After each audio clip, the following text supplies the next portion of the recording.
Thanks for tuning into this episode of the Human Performance Outliers podcast with Zach Bitter. Welcome, everyone. If you enjoy the show, please consider subscribing on your favorite podcast listening platform and YouTube. You can now also check out the full video episode on X. Please also consider sharing your favorite episodes and leaving a review. If you do that and tag me or send me a screenshot, I will enter you in a monthly raffle for a free 30-minute consultation with me. For full episode details, including notes, timestamps, transcripts, and the show Patreon page, and other ways to support the show, please head over to my website at zachbitter.com.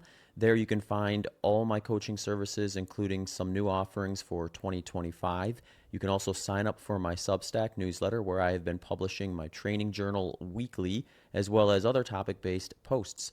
If you have any questions or feedback, please don't hesitate to reach out to me on my website or at hpopodcast@gmail.com. A big thanks to Element Electrolytes, Delta G Ketones, ProBio Nutrition, and Training Peaks for supporting the podcast. I have links and promotions to these brands in the show notes, but you can also get them here. If you want to check out Element Electrolytes, head over to drinklmnt.com/HPO. That'll get you a free sample pack with your first purchase. At deltagketones.com, if you enter promo code BITTER20, you will get 20% off your next purchase. And if you go to probionutrition.com, enter promo code ENDURANCE, and that will get you 20% off your next purchase. If you're interested in getting deeper into your own training data, head over to trainingpeaks.com/HPO podcast. All right, Caitriona, welcome to the show. Thanks, Zach. Pleasure to be here. Yeah, I'm really excited to chat with you, especially after this last weekend where you became the new women's 100-mile world record holder.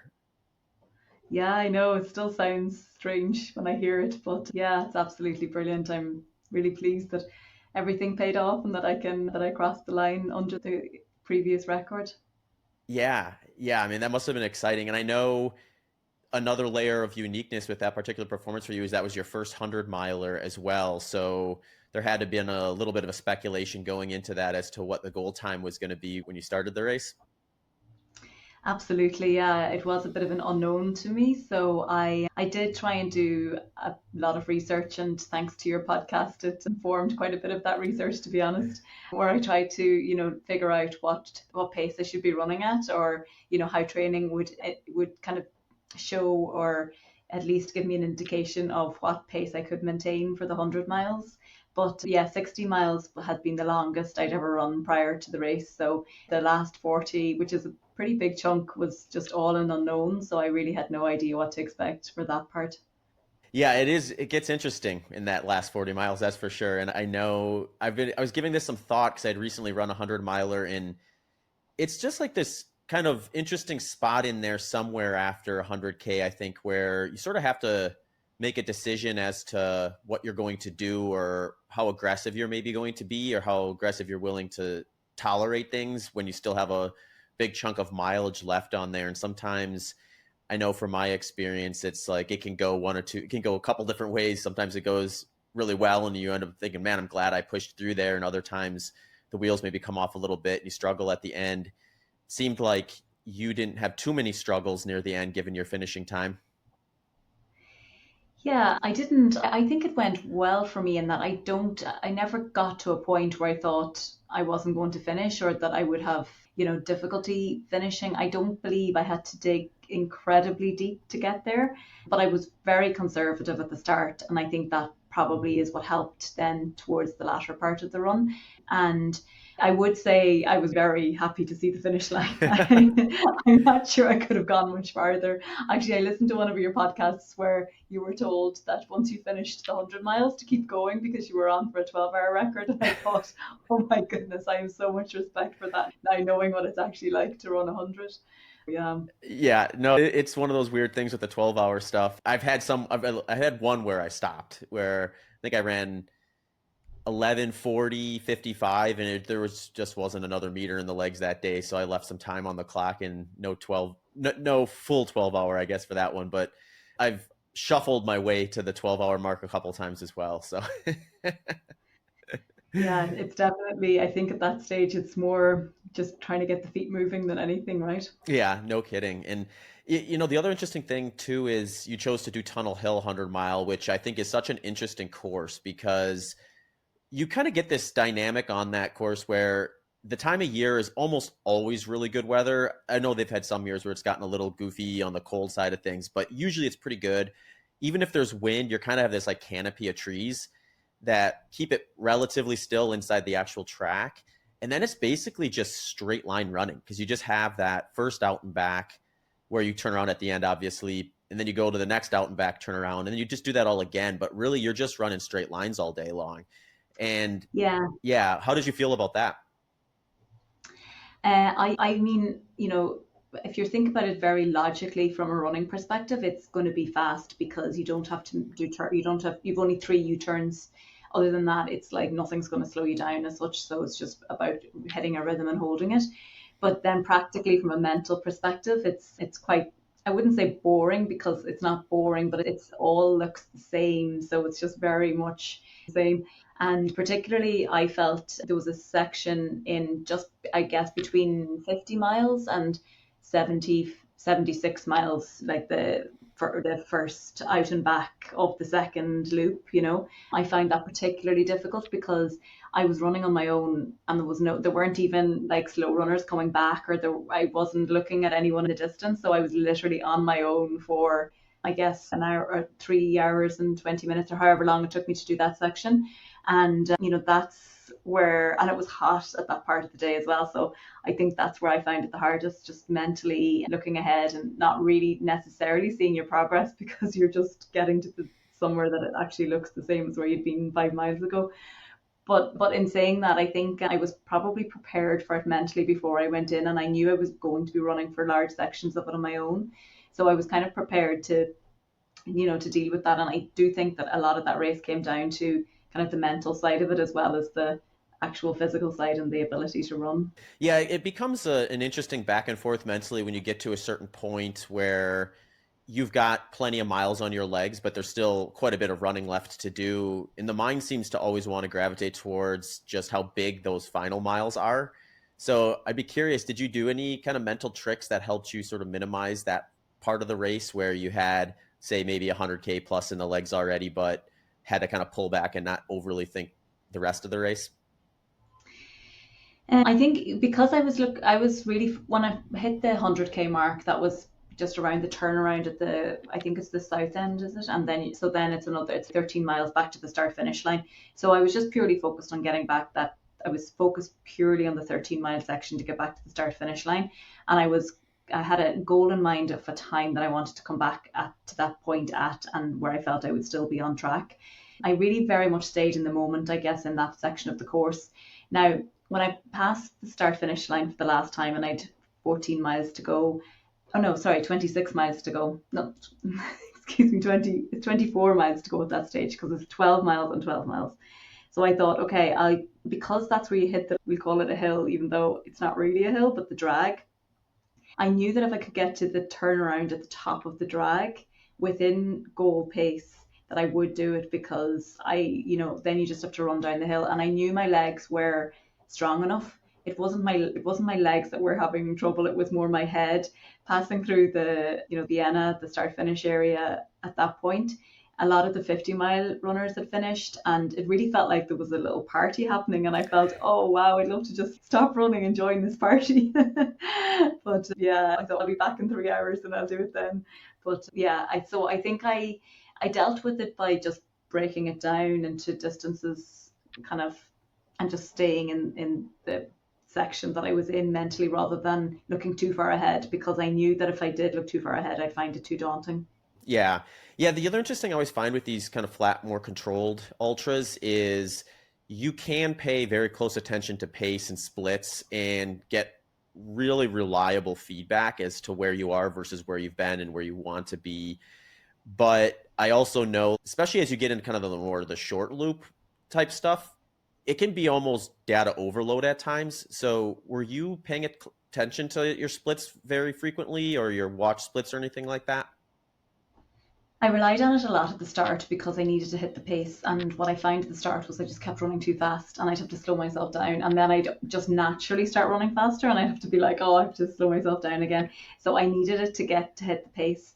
Eventually, I was kind of like speeding up and slowing down. I was yo yoing a little bit, I guess, for the first 5 miles, I would say. And I thought, I'm just gonna hit a pace. I think it was around maybe 7:20, between 7:20 and 7:25 ish. And I thought this is a really comfortable pace. I'm enjoying running at this. I looked at my heart rate; it was totally fine.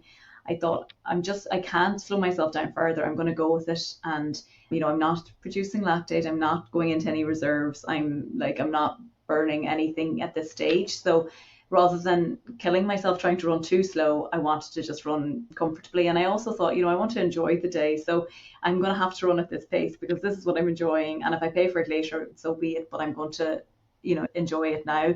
And once I made that decision, it took a lot of pressure off me because I did stop looking at the watch and I tried to, avoid that data overload or that pressure of just the constant watching the watch rather than actually enjoying the race and being out in nature and actually enjoying the whole process. Yeah, it is interesting. I find that if you're looking at the watch too frequently versus going on intuition and perceived effort, it almost creates like these timestamps that ultimately, when you're thinking back on it, makes you maybe feel like you've been out there for longer than you actually have versus sort of leaning into the flow that you can get into by running what feels comfortable. So I've gone back and forth on like where the balance is to that because maybe you'll experience this now that you've got a 100-miler under your belt, and if you do another one, I'm assuming you'll probably want to try to improve. And then maybe it's okay, now I have a much more accurate data point on the scoreboard, so to speak, to lean off of from pacing standpoint. But it is one of those where I think there's a balance between the cognitive loading and the accuracy of just trying to hit a specific split. Yeah, for sure. And I mean, I am a big fan of running by feel because the watch is helpful, but at the same time, I can't tell you how you're feeling. And there are times in races as well, in my experience anyway, and it's probably in the shorter races where I have more experience. But there are times when you're running at a pace when you're running at perceived effort. I feel like it's more accurate because you could be running at a pace which feels really easy, and you look at your watch and it's very fast, and you're like, oh shit, and you slow down. And then the opposite can also happen where you feel like you're putting in so much effort, and then you look at your watch and you're running slow, and that really puts you off. So you start adjusting how you're running just because the watch is telling you something. But if you actually run by your own perception of how you're feeling and how your body is coping with it, that's much better. And that's generally my approach to racing. But with this one, I had to make an exception to that because I knew that I needed to be a bit more disciplined about holding back. And I wasn't as in tune with the distance, so I didn't know how to split my energy over a 13-hour period. So as I said, I was reliant on the watch much more, particularly at the start of this race. And even during, and I was checking in every so often, of course, to make sure that I was still on track. But I do really like that just sense of running by feel, and your body knows more than your brain in a way. Yeah. Did you hit a point where the pace on the watch started to reflect your perceived effort a little bit more accurately, and then maybe even got to a point where now all of a sudden you're like, okay, now I'm working a little harder than I normally would for the pace that I'm producing? Absolutely, yeah, for sure. Now, I don't recall exactly what point that came at, but I like for sure going up the hill, like so from 76 miles to 84 miles. I like, even though I thought I was running like fairly steady, like my pace really, like, it had slowed down quite a bit. I'd say by maybe, I don't know, 20 seconds per mile or something. And now maybe not actually for 20, maybe 1 mile it went down to 20 seconds per mile, but then I actually kind of seemed to creep it back. I think there are actually variations in that drag section where some of like the percentage incline probably is a little bit steeper at times than other times. So there were 1 or 2 miles on that section where I thought, oh, that was a bit slow considering where I felt I was. But of course, you have so many miles in your legs at that stage, it is going to naturally just slow down. But I think what I started doing then was just like maths. I was doing maths for probably the last 3 hours where I kept figuring out what pace I could run at and still come in under the record. And yeah, I think that's probably what kept me entertained actually for all of the last 3 hours. I was just doing maths. Yeah.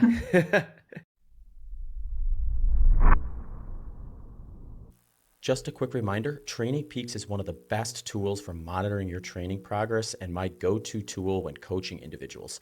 At Training Peaks, you can get deep into the data, assess training load, recovery, and easily monitor progress across all training intensities. It is a perfect example of a program that takes much of the guesswork out of your training and coaching experience. I really love assessing intervals on Training Peaks. One of the first things I'll do when I get back from a run is I'll hop onto Training Peaks, unpack all that data, and just see how each of those individual intervals went and really dive into where I could maybe improve in the future.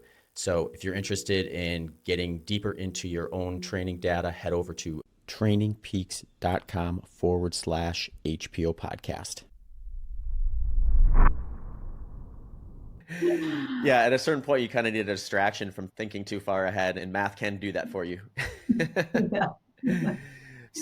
So your final time was, I believe, 12 hours, 37 minutes, and 4 seconds?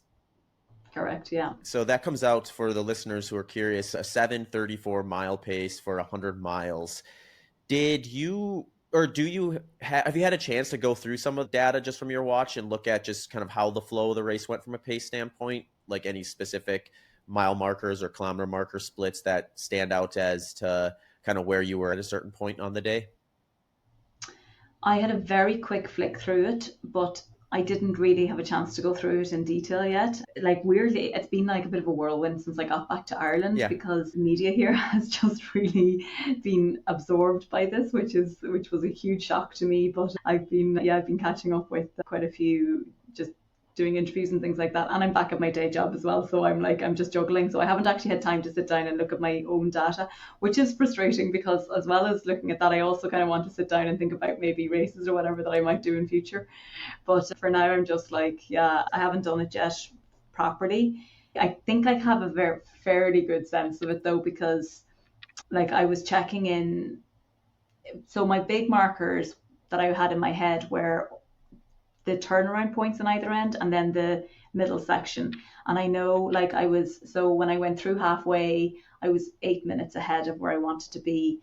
When I went through the 76-mile mark, I think I was still about maybe 10 minutes ahead of it there, but I like massively ate into that buffer, we call it, like in the last 14 miles. So I know that I did slow down in that last 14 miles where I actually in hindsight needed the little buffer that I didn't think I did when I was starting the race. In my mind, when I started, even splits were the way to go. And if I could just maintain that even split throughout the day, I would do it. Looking back at it now, I'm not sure if I had have started that bit slower, would I have maintained or would I still have slowed? That's what I'm just not sure I would have been able to maintain. I do kind of think that it was nice to have the buffer and not to have to really, dig incredibly deep at the end when maybe the reserves just wouldn't have been there and that could have led to cramping or, just completely blowing up altogether. It's an interesting one, actually. Yeah. Yeah, it is a really fun topic. I know I've gone back and forth on terms of kind of how I think the optimal loading zone for pacing goes. And the other thing that I hadn't really given a ton of thought to until recently was also like there may be a difference when you're essentially time trialing when you're doing what you were doing. Like you were saying before, you're kind of in Yeah. no man's land or no woman's land for good chunks of that race. So you don't have that same pressure from someone pulling you along or pushing you along the way you would if it were, a race that were a shorter distance or with just a deeper Yeah. field. So I do think Hmm. in those scenarios, you got to be mindful of that because who knows? It's like your splits might have been spot on for an even split if there would have been someone a minute behind you and a minute ahead of you, and then maybe you do not dig into that buffer in that last stretch just as you have that incentive of more people there. But yeah, it's hard to go back and do it again and see. Yeah, of course. And it's very true because, if you're racing someone, you're in a race, so you're going to, you can't stick 100% to your plan. Like you can have a plan that you're trying to stick to. But I've gone into races with a plan and then I I'm, up against tough competition, or, competition, and I just throw my own plan out the window and I just race the race. And I think you need to do that sometimes. But, the good thing about Tunnel Hill was I did it with the luxury of literally just no distractions other than my race. And like there were girls around me early on, and I just was actively telling myself to ignore it. It's harder, to do than you might think, but I'm glad I did, because you just can't get sucked into someone else's race on a 100-mile race. You really do have to stick to your plan on that one. Yeah, absolutely. How did fueling and nutrition go for the day? Did you have a plan going in terms of what you wanted to Mhm. try to hit? And then how did that all play out? Yeah, so I sat down and made a pretty detailed plan, because, I knew the importance of it, and I realized that if I wasn't getting what I needed in fueling, then everything was just gonna the wheels were gonna come off the rails fairly quickly. So I had a list of everything that I was going to do, and my husband and myself worked through that, and then he crewed me throughout the day, so he was able to get to, actually, I think, pretty much all of the aid stations on the course. He just was able to drive in and out, and take what I had decided that I wanted at each one. So my plan was to rely fully on gels. So I was taking the SIS beta 40 grams. I was planning to take two an hour, so I was planning to take 80 grams of carbs an hour. At the start, my stomach wasn't feeling great. Like I just wasn't having a good morning. And I thought, I don't think the most I've taken before that per hour is 60 grams. So I decided to back off. I hadn't taken like 1 hour of 80 yet. So I said, right, I don't feel great. So I think I'll just go back and have 60 grams an hour. But then everything kind of resolved itself, and I decided I'd go back up to the 80 as planned. And that was working really well. I when it got hot during the day, I think I was lacking. I started feeling a little bit dizzy around like the 60-mile mark, and started it at my husband at one of the aid stops, and then at the next one, he put Diurolite into the water, because I was taking water and gels every time. So rather than taking plain water, I took an electrolyte in that one, and that really helped. And then they were also giving out Tailwind on the course, so I started drinking a bit more Tailwind and taking less gels, because I'm also used to taking Tailwind when I'm training, and I think it probably just had a better balance of what I needed when it was that hot in the day, and I was probably sweating more than I realized. And then towards the back end of the race again, then I just went back to just plain water and the gels. So I did switch up my plan a small bit, but I stayed pretty close to it, other than just like more Tailwind and electrolytes during the day to accommodate the heat. Yeah. Yeah. It gets interesting, I think, when you start adding in the fluid, the electrolytes, and the nutrition all together. And to some degree, they engage with one another. So it's if one is off, then sometimes what was working with the other start to unravel a little bit. And yeah, electrolytes are a fun one to play around with. I know the nice thing about having Tailwind on the course is I believe Tailwind is like something like I think it's like maybe 500 milligrams for a serving or a scoop of their stuff too. So if you do find yourself in a scenario like you are where you're maybe needing a little bit of extra salt, then that's a pretty good option to be able to pull off of the course on a kind of impromptu move. Yeah, it was brilliant actually. I was delighted, because, as I said, it wasn't even a risk. Like at one point, my husband was trying to hand me Coke, and I don't like Coke, and I've never had it in a race. I know it's very popular in some ultra runners love it, but I was like, oh, I don't think I want to start drinking Coke. But I knew I could 100% rely on the Tailwind. Yeah, I think it was just really fortunate that was what was being offered at the aid stations. Yeah, yeah. Did you do any caffeine? I did about 450 milligrams of caffeine in total. But again, I had planned to take more at the start, which I then decided I wasn't taking any when my stomach was just a little bit unsettled. I thought, I'm not putting caffeine into it, and I didn't feel I needed it. Now I started taking it at 6 hours. I took 150 milligrams. And then I took another one at 8.5 hours in, and then I just decided to take one about 90 minutes before the end, because I just was like, I might need it, I might not, I don't know, but I'll just take it, because maybe it'll just give me that last little boost that I need to get back home. I took it at the last turnaround. Did you focus on 150 milligrams at a dose because that's just what's worked well for you in the past, or was there a reasoning for that? To be perfectly honest, it's because what the serving was in the bottle. Nice. And I just said, I mean, yeah, I actually was experimenting a bit with the caffeine, to be honest, because I don't usually take caffeine. Sometimes I would take gels with caffeine, but they would have obviously much lower doses. So this was a new experiment for me on the caffeine side.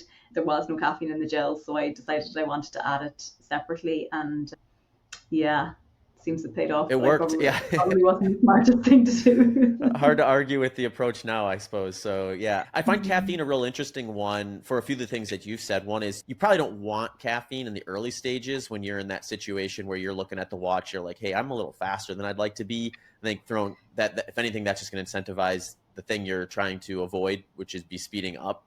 But then you eventually hit that point where now all of a sudden perceived effort is feeling like it's a little higher at that same pace, or your pace is a little slower at that same effort, and then that caffeine can renormalize that. So then to me, it's always what's the next step there? Is it like, do we follow the literature and go with a performance dose of caffeine that you're going to see in more Olympic distance type events, which would probably be pretty close to the 150 milligrams that you took in? So I think that's one path forward. The other one I always play around with sometimes too is doing like more micro doses of caffeine. And I find the difference is if I take a smaller amount, like closer to 50 milligrams, it kind of helps narrow in that focus. So if I'm in a situation where my legs feel good, the pace is fine, and I'm just struggling like cognitively, those smaller doses can sometimes help me just kind of clear the background noise and focus in on what I'm trying to. But sometimes the legs are feeling a little sluggish, and things feel like you really need a big boost or a little bit more of a boost to get back to equilibrium. And then I think those performance doses can be nice and handy and get up closer to that 150 milligram mark like you did. And then sometimes it's timing too. It's like you didn't take any caffeine the first 6 hours, so you probably had a pretty good ability to tolerate a decent amount of it. And then, spacing it out the way you did, you probably were just hitting that just at the right time to keep you smooth through the finish.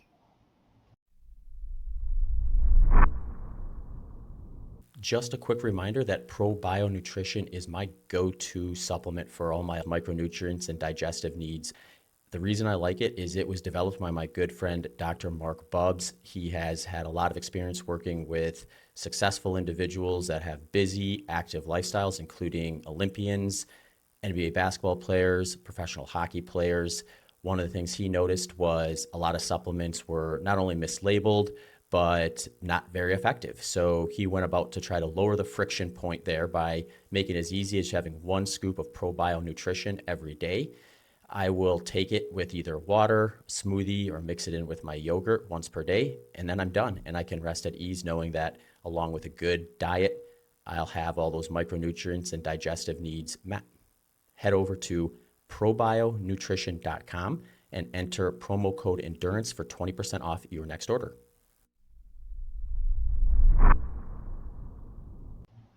Yeah, and to be perfectly honest, I don't even know that I didn't feel like I really needed the last one.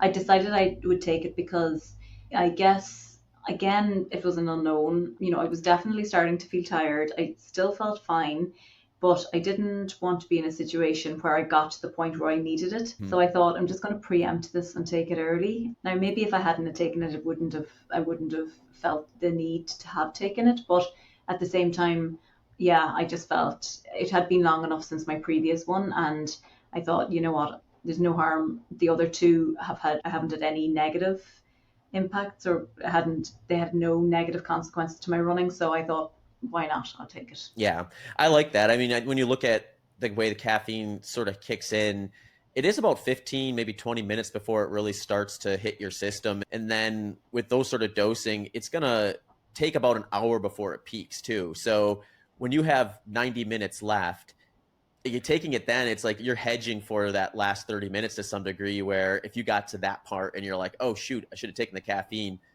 it's almost too late at that Too point. late. The wheels are coming off. And Yeah, then, and we're talking, I mean, you had a super strong race and I think took about 5 minutes off the world record, but really, that's just one bad mile where you start walking and all of a sudden, you could slip away from that. So there's not a lot of margin for error. for sure. And I was so aware of that as well. I knew 5 minutes is actually nothing over a 100-mile race. And even when I got to the very last aid station, I thought was 3.1 miles from the end. I saw my husband there and I said, have I 3.1 miles to go? He said, no, you've 2.8, just keep going. And I was so happy to hear it was 2.8 versus 3.1, which actually seems bizarre because I was so happy to know about a point 0.3 of a difference in a mile running a 100-mile race. But because as I said, I was doing the math so often, I just knew that gave me an additional probably 3 minutes Yep. or more, maybe. So again, that was an additional buffer because had something happened, or, like those 5 minutes can go in like a flash if something starts bothering you. Yeah, yeah, you almost have to cross that finish line to know for sure. Yeah, exactly. Oh, 100%. Yeah. Yeah. You can't. I've been asked a few times, when did you know I was going to do it? And I said, I was feeling great, and I never felt that I wasn't going to do it. But in saying that, I didn't know until I was actually over the finish line, or maybe 4 meters before it, when I could literally see it and I knew I could make it over it.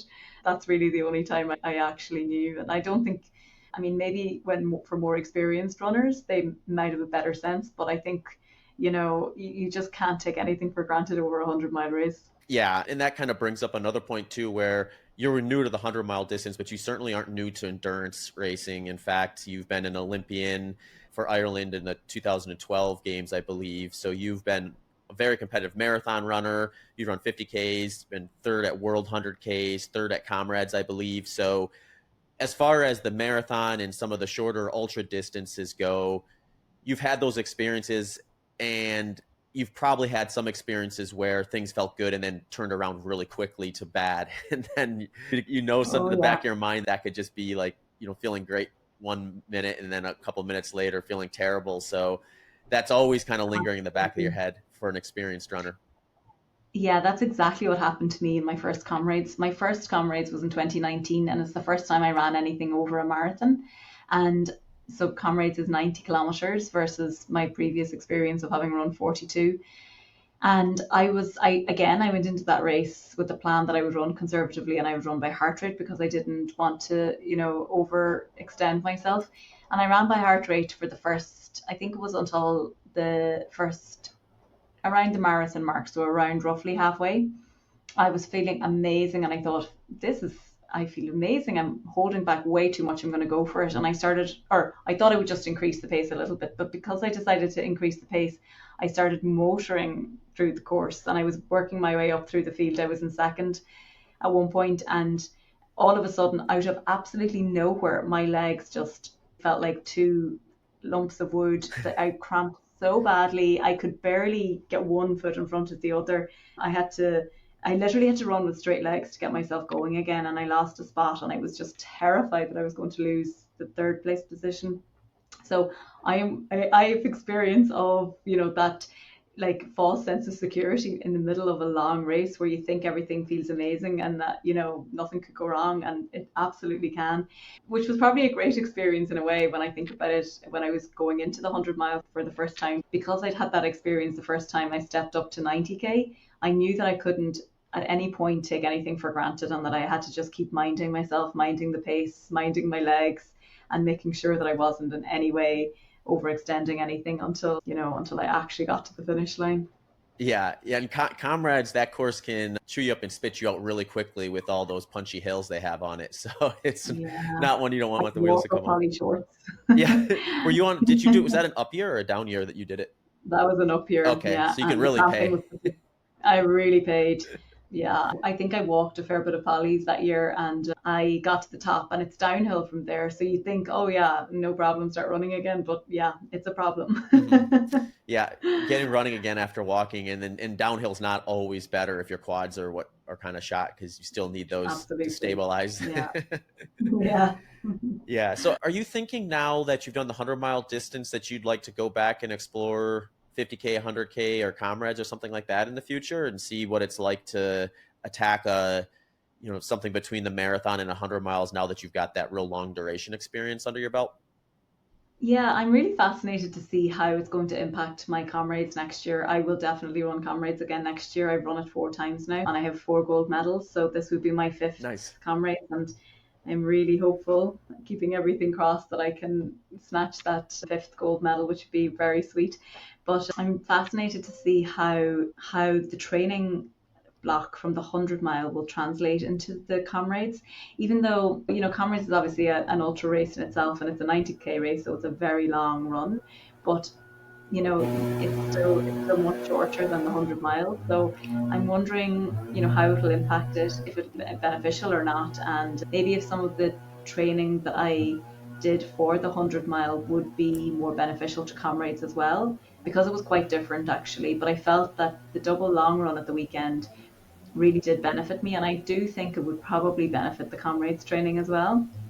So I might try and experiment a little bit with that and bring some of the learnings from the 100 mile into the 90K. Yeah, I mean, I think that makes sense. I also think it'll be something where just the way you approach it mentally is not necessarily going in, although that could also be something that's beneficial.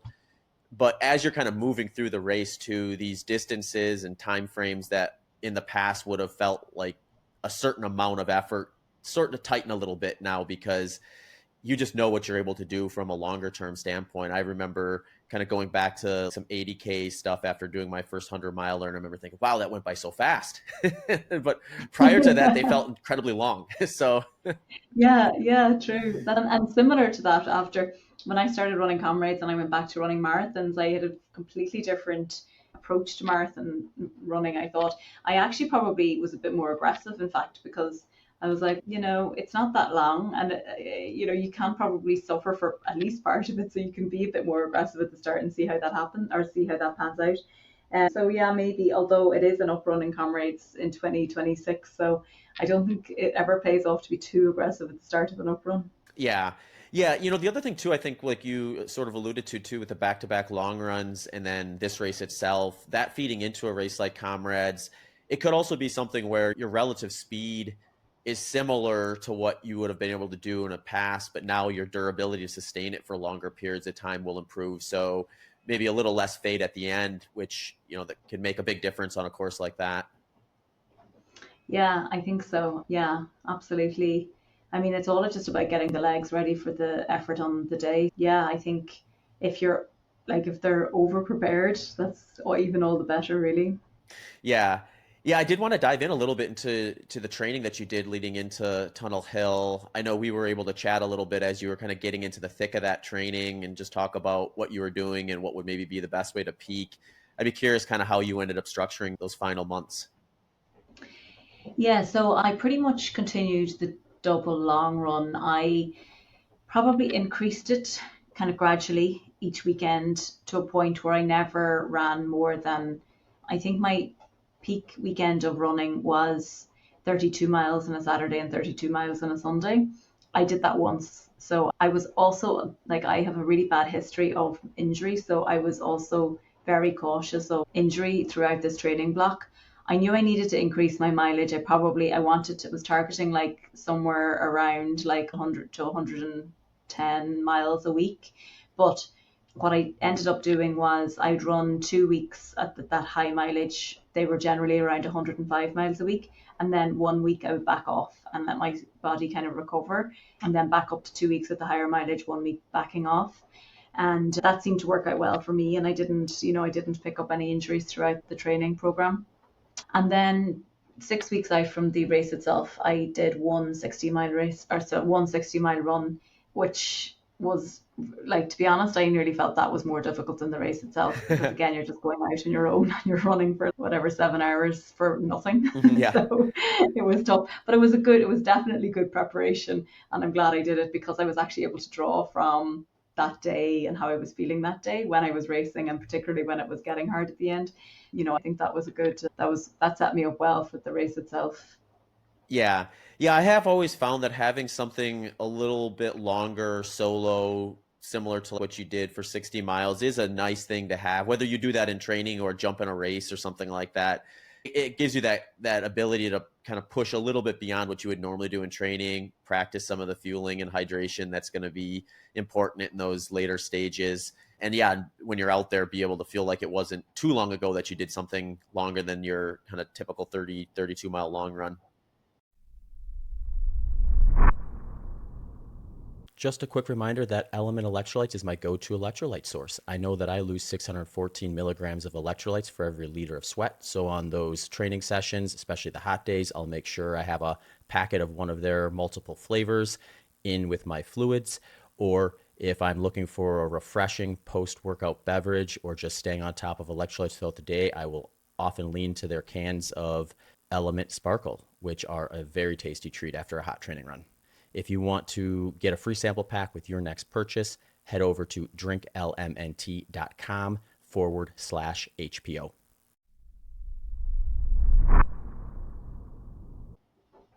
Yeah, and I think it's also far enough away from the race itself that it's not going to in any way negatively impact your race. You're kind of running it on a week where you're also doing your normal week, like weekdays training. So you've kind of already got tired legs. So running 60 miles on tired legs is probably fairly equivalent, if not the same, as running 100 miles on fresh legs after tapering. It is a very good stimulus, I think, for the race itself.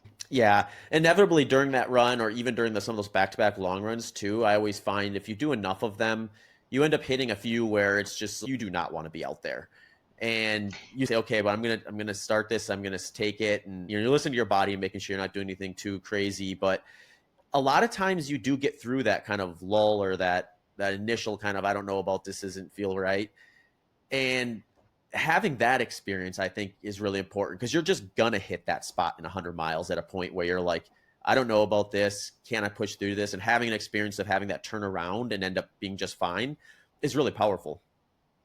Oh, for sure. And that did happen to me on some of my longer runs. Like I was feeling at the start, like obviously I didn't want to go on them that particular day. And then you go out and you start feeling, oh, I've got like pain in my hip and oh, maybe this isn't really what I should be doing. And the voice in your head is definitely telling you to go home.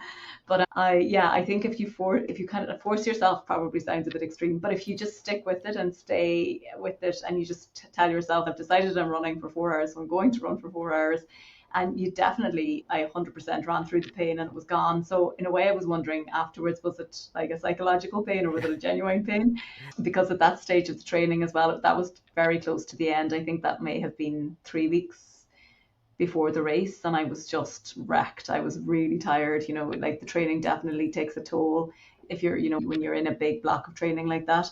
And of course, as well, you're also highly attuned to your body at that point because the last thing you want is to get injured. And every time you go out for a run, you're thinking, I need to do this run, but I'm not going to do it if it results in an injury. So I think, in a way, you're kind of bargaining with yourself quite a bit at that point of the training. And yeah, getting through those, as you say, and proving to yourself that, the pain didn't really probably exist at all is hugely beneficial. And it's just another kind of, armor, chink in your armor when you're out there on race day and you need to pull on all those reserves that you've picked up during the training. Yeah, absolutely. I did want to ask you, did you keep any quality work in with like intervals and things like that when you hit that long run development phase of training? Or how did that look when you were kind of hitting those higher mileage weeks? Yeah, I kept it in because I wanted the variety and I wanted the company. It is very lonely to be training for such a long race on your own, and it's very difficult to find anyone to do those long runs with you on a Sunday and a Saturday. I have a training group here in Dublin that I would always meet on a Tuesday. Now and I continued, that's for intervals, and I continued doing the intervals. I When the mileage got high and I felt like I was tired after a long weekend of running and I'd done quite a few miles, I purposely backed off the pace of the intervals. So if I was doing mile reps and I don't know, typically I do the mile reps and whatever, I'd have taken an additional 10 seconds, say, per mile so that I was kind of running in the group that I run in. I was kind of running in the group that would usually be the group just after me, but it kept me from overextending myself. And like when I run with the group that I currently run in, I'm always kind of pushing myself more than I feel I should. So what I wanted to achieve out of that session was really just making sure that I was, changing up the training, changing up the speed just to get a bit of, I suppose, different stimulus and also variety for my head. And, making sure that I wasn't running something that was going to take a long time to recover from because I didn't really have that luxury of having recovery time because I was going to have to be out the next day. but pounding the roads and getting those miles in as well. I was still doing the intervals, but I felt that I had a different goal from the intervals than what I would usually have. Yeah. Yeah, that makes sense. I think especially given your background as a road runner at shorter distances and marathons and things like that, you're no stranger to intervals and, reps on the track and things like that. So you can definitely lean on that development and then kind of move into a phase of, all right, I'm not looking to create adaptations there anymore, but rather preserve what I've done over the years and then really specialize for what you're going to be doing at a race like Tunnel Hill. And I find that just makes the perfect balance where it's almost like I kind of jokingly say sometimes, you know what, not a half bad 100-mile training plan would be just to train for a marathon and then give yourself an extra 8 weeks after that and then just do some like longer run development type stuff with that last phase. And you're going to get quite a ways into what I think would be putting you in a pretty good position to execute on race day for 100 miles with a strategy like that. Yeah, I fully agree because I mean, at the end of the day, you do need a bit of speed. And like, I know okay, look, it's funny to say that because you don't need speed on a 100-mile race, but at the same time, when you're used to running at speed and then you run at your 100-mile pace, it feels easy and you want it to feel easy because you want it to be psychologically, Yep. positive. I think even that side of it as well, even if you're kidding yourself, it's still positive. So just go with it. Yeah. Yeah, absolutely. I think there's a lot of value there. And it sounds like you really kind of threaded that needle nicely heading into it. So, how's recovery been? I know we're not too far out. I think actually we're only a handful of days out. So, you're probably still feeling a little bit of the effects plus a flight back to Ireland and at your job now. So, I imagine you haven't had a ton of time to kind of put the legs up. I haven't had time to put the legs up, but you know what? I am amazed at how they have recovered. I feel fine. I'm walking. I can stand up easily. I think I was like more stiff after a marathon at Yeah. times. It's been incredible. But I think what's really helped actually is so when I travel in and out to work, I'd either cycle or run. And this week I've been cycling in and out to work, which that's about a say 12K cycle and each way, sorry, so it's about like roughly 30 minutes. So because I'm not racing it, but it's been really helpful to be able to spin the legs and get some blood flow into them and get some movement without any pounding. So I actually think that's been hugely beneficial, and yeah, they're not in bad shape. Now I haven't tried to run yet. It's now 5 days out and I haven't tried to run yet. So I feel like I could probably think about maybe running I don't know, maybe either tomorrow or the following day. But at the same time, I'm very comfortable not running because I know that there's a huge recovery process going on, and I don't want to hamper that. And funnily enough, I'm not dying to run either. Like usually, if I had 5 days without running, I would be climbing the walls. Yeah. But I seem to be managing all right without actually running at the moment, which is interesting. I think it probably shows that I need that time to just take a break from it and let the body do its recovery job. Yeah, absolutely. I always find the legs tend to come back a little bit faster than the mind does sometimes. It's one of those things where I try to think of what were like the 2 or 3 hardest trainings sessions I did during that last build and how excited would I be to put those back on the schedule. And if the answer is no Yeah. way, I probably need a little more time and at least some unstructured training before kind of getting back into the thick of things. But yeah, generally I think doing some test runs at the end of that week after can kind of give you an idea of just where everything's at. And I think you're spot on with the low to no impact, like really light movement that's always been helpful for me. I know I've gotten lazy after races before.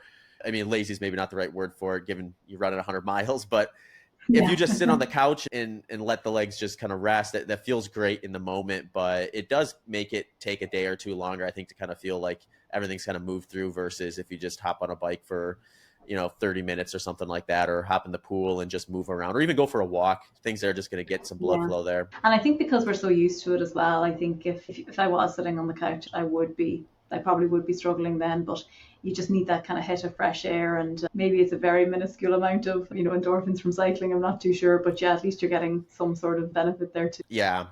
Yeah. One other topic I wanted to ask you about too, because I'm really interested in this one, is just the life training balance. So, like ultra running as a sport has gotten a little more professional over the years now, where we've got just way more examples than we did 5, 10 years ago of people who have put themselves in a position one way or another to essentially have the professional athlete's lifestyle where the number one priority of the day is the training session, and then everything they do around it can more or less sort of support that. But we still have plenty of people that are working full-time jobs doing amazing things. In fact, I think between you and I believe Ann Flower as well, who broke the 50-mile world record on Saturday, Yeah. you both work Hmm. full-time jobs. How does And that? Courtney Olson as Yeah, well, who Courtney. broke Yep. the American 100K record that had stood for 30 years. So she also works full time. Yeah. So 3 for 3 for the full-time employees. Yeah, go working people. Yeah, yeah, and I think there's a balance, and I'm sure growth in the sport will maybe make this more or less difficult. But I think when you get into these longer events like the 100 mile, there's like this, there's this, there's the mental side of it that you just can't really tap into in training the same ways you do on race day. So I always ask myself, how am I training my brain to feel like I can stay on when I don't want to stay on for longer periods of time than I'm going to get in even a 30-mile long run? And a lot of times I think that's having a schedule that has you going places that you maybe wouldn't go otherwise every day exactly when they want you to. I think there's a mental hardening from that sort of a lifestyle that really does help when you get to that like tricky spot at 70, 80 miles and you have to really push yourself to want to still be out there versus if you're in a lifestyle where you're always kind of able to see comfort out of training. I think there might be something too that's maybe a little more specific to the 100 mile or the ultra marathon that's maybe not there for shorter Olympic distances, but I'd be curious your thoughts. I actually haven't thought about it like that before, but now that you say it, I fully agree. It makes so much sense because yeah, you're right. Like the mental side of it, I felt that the mental side of this race was probably equally as important as the physical side. And yeah, it's very difficult to train your brain. I did try and think of mental tools that I was going to use because I knew it would get tough. But that's just having tools as opposed to actually training. Yeah, that's actually a really interesting idea where you're saying that yeah it probably is because and there have been plenty times you're in work and you're tired and you have a deadline and you just have to reach that deadline no matter what, so you just need to keep working, and certainly for me anyway, there would be times when you'd love to just log off and go home, but you can't because you have to make your brain continue to work and do that, get to the the finish line of the project or whatever it is. Yeah, that's a fascinating view, and I think so. I agree with you fully there, but I also think that sometimes I do obviously look at some of the girls that are professional and with envy, and I think wow, it must be so amazing to just only have to focus on running. But at the same time, I also feel I'm quite fortunate in that there are benefits to working as well. Firstly, I actually really enjoy my job and it's a completely different focus to running. And I feel like if I was focused on running 100% of the time, I mightn't actually enjoy it as much because it would become so important that if things weren't going well or if, I started running badly, then maybe I'd start freaking out because of the type of person I am. Whereas when I can, have that as my hobby and I always enjoy my run and I look forward to getting out for my run and I try and make sure that I structure my day in such a way that I'll have time for it. So to me it's like it's a treat or something that I really enjoy getting to do. And yeah, as I said, I suppose it's individual, everyone is different and it's not one size fits all, but for me I think it definitely helps that I have a different focus as well and that I can keep running as something that I just love doing. Just a quick reminder that Delta G ketones is my go-to exogenous ketone source. I will take these after my big training sessions as well as during my long runs at lower intensity and longer races at lower intensity. You can get 20% off your next purchase by going to deltagketones.com and entering promo code BITTER20. Yeah, I mean that's a really good point. When you have a bad workout or a bad race, if that's all you're doing and that's your kind of your primary identity, or in some cases maybe only identity, it can be really hard to manage that, Yeah. the psychological side of things. So maybe the job is Hmm. like the sports psych for the fully employed. Yeah. It, There we go. I'll tell my employer that I'm only doing this yeah. job because I want to run. Still give me my lunch break for a run or something every once in a while, or let me Yeah. go home early from time to time. Yeah. It is funny though, because my wife, Nicole, she works full time and for a corporation, and it's hilarious to me because she sort of has two different personalities: her running personality and her day job personality. So when we're hanging out with people that we know from the running community, they're like, "Oh, Nicole's just super relaxed, doesn't wear a watch half the time, doesn't really care, just kind of does what she's supposed to do and doesn't give it much more thought." And then the day job she manages like hundreds of people, and Wow. it has to be like right on calendar, and it's just so specific. So it's almost like this kind of yin and yang, or this balance where to do what she does at work almost needs a total release from that. So her running is kind of that escape from that, and then vice versa. I think naturally she Yeah, kind of likes the structure. probably the unstructured kind of social side probably actually enables you to be much more structured and actually to perform better than in the the structured side. So they probably both benefit each other. I actually do think that is the case, and I think there's an awful lot of learnings from sport that you can bring into your kind of professional career, if you like. And that is, I feel like I'm really fortunate that I can, when I need to, I can draw on what I've learned throughout my sporting career in my professional career, and vice versa. Then, as you're saying, the benefits of working a full-time job when you're running are also hugely beneficial. So they both actually complement each other in a way, and like that as well. I think if that's how you approach it and that's the way you think about it, then it's probably more likely to be the case, rather than if you look at it as a something that's you just have to do and that you don't necessarily enjoy. Yeah, yeah, absolutely. The other question or topic I wanted to talk to you about too, that you basically just made me think about this to a much just another layer of it, I guess, is people will ask me about kind of ultra running and just like longevity within the sport. And I think most runners are curious about longevity because they see it as something they want to continue doing and they want to make sure they're doing the right things for it.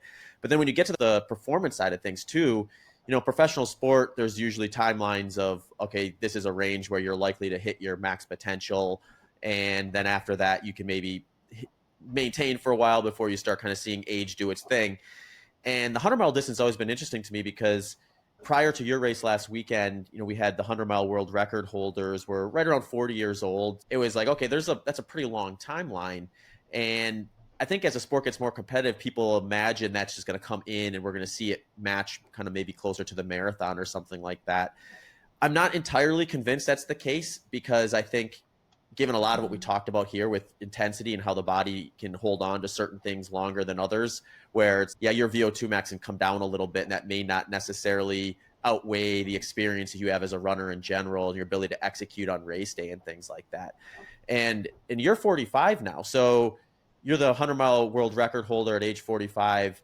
That gives us a pretty long timeline of just what the current sport is looking at in terms of longevity from a professional side of things, or a world-class performance, I guess we could say, type of things. Yeah, like I hear what you're saying, and actually, I think even the marathon distance is, like the age profile of someone that runs a marathon now is much younger than it would have been, I'd say, even 20 years ago. So, yes, the age profile does seem to be coming down a lot in other distances.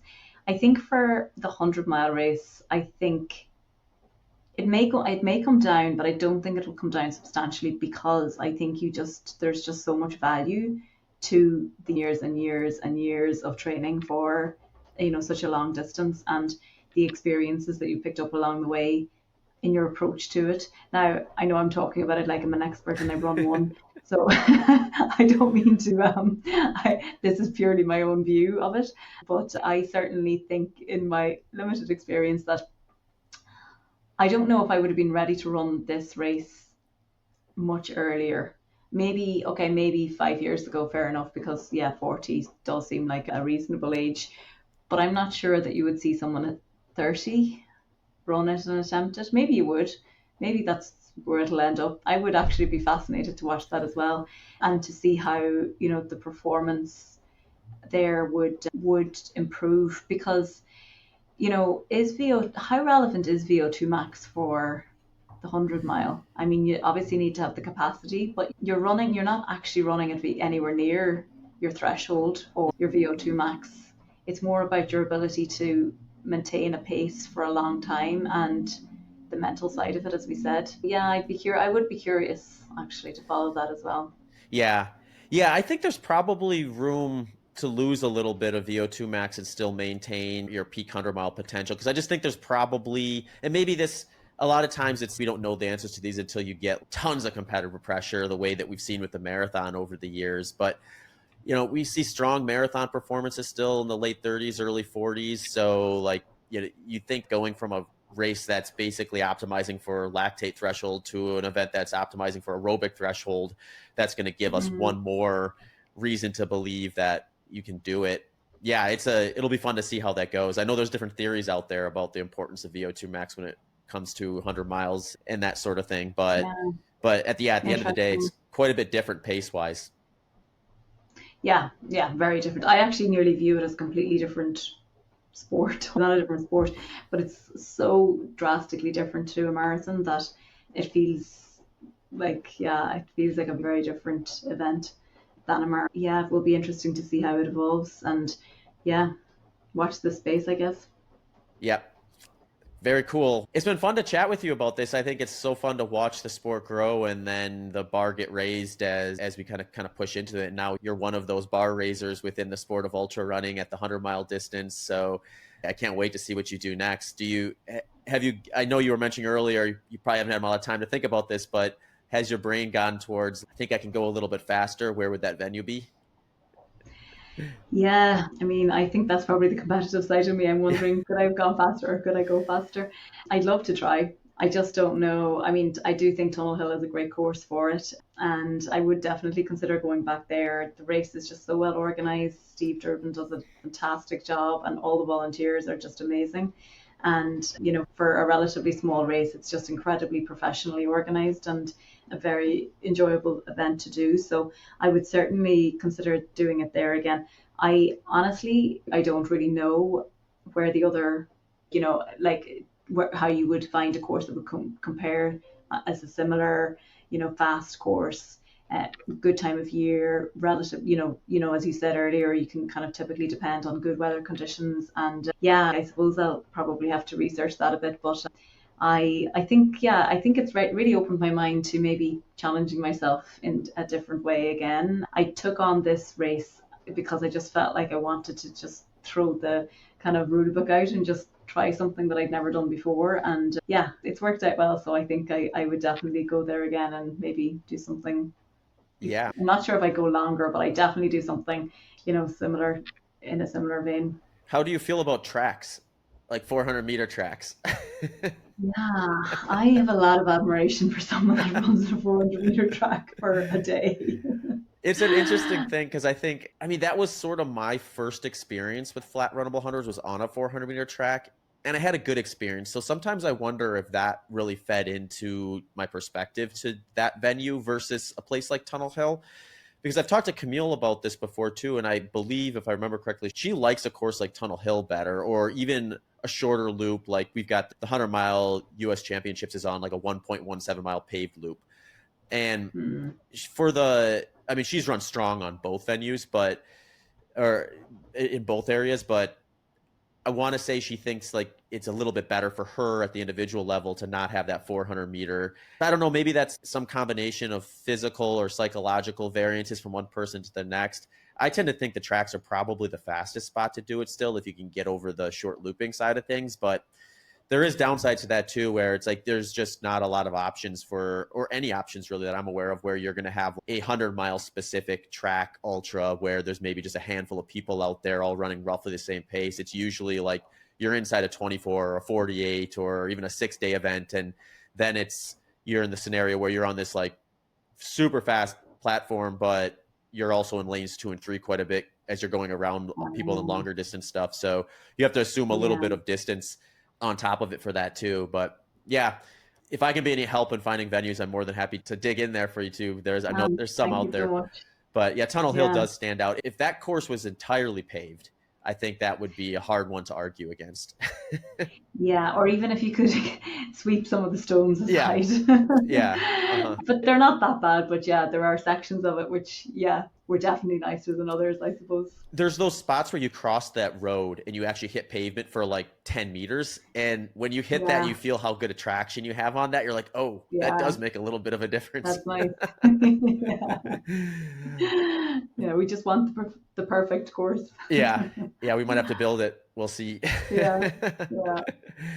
Awesome, Catriona. It's been a lot of fun to talk to you and hear about your experience and kind of your thought process around all of this. But before I let you go, if you don't mind sharing with the listeners where they can find you, website, social media, anything like that. Sure. Well, firstly, thanks so much, Zach, for having me on and also for giving me all the advice, both directly and indirectly through your podcast throughout my training. It's really been incredibly beneficial. And I do hope that some of your listeners will find my experience beneficial as well.